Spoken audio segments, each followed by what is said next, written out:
Sa pag-iikot namin sa Tibyao Antique, may natagpuan kaming magandang lugar kung saan malaya ka makapag-camping at makapag-picnic. Tahimik at payapa ang lugar na to at tanaw mula rito ang Mararison Island. Dagdag mo pa ang napakagandang view ng dagat at mas lalo pa itong mas maganda pag sunset. Pag napuntahan mo to, sigurado magugustuhan mo din dito.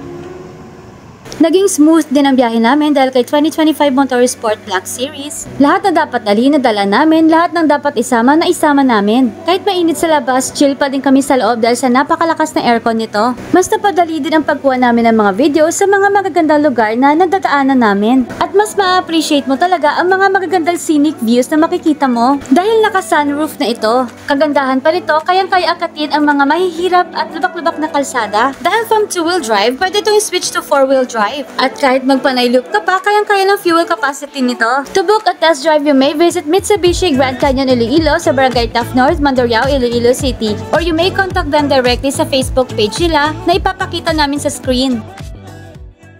Sa video na to, ipapakita namin sa inyo kung paano kami nakaka-survive sa linggo-linggo naming pagta-travel. Akala nga ng iba, marami kaming pera. Pero ang totoo, diskarte lang kung paano makakatipid. Habang nakakapunta ka sa iba't ibang magagandang lugar dito sa Isla ng Panay. At dito sa beach ito sa Barangay La Paz, Sitio Tiges, kami magsiset up ng hapunan namin. At habang naghahanda kami ng aming mga lulutuin, nakita namin ang mga residenteng ito na tulong-tulong sa paghila ng fishnet. At kung ano man ang makuha nila ay kanila ring paghahatian. Kaya naman nakihila na din kami, hindi para makihati, kundi para maranasan ang masayang pagmasdan na sama-sama nilang hinihila ang fishnet. Masaya at simpleng buhay sa tabing dagat. Mahirap dahil bilad ka sa araw, pero masaya dahil dito makikita ang pagkakaisa ng mga residente dito. Na-enjoy din namin ang napakagandang sunset dito. Sa totoo lang, tuwing sunset, may kakaibang saya itong naidudulot sa amin na hindi namin maipaliwanag at nagpapasalamat kami sa taas dahil nararanasan namin itong lahat. Hindi rin naging madali ang lahat sa amin at bago pa man magdilim ang paligid, luto na nga ang lahat ng mga kakainin namin.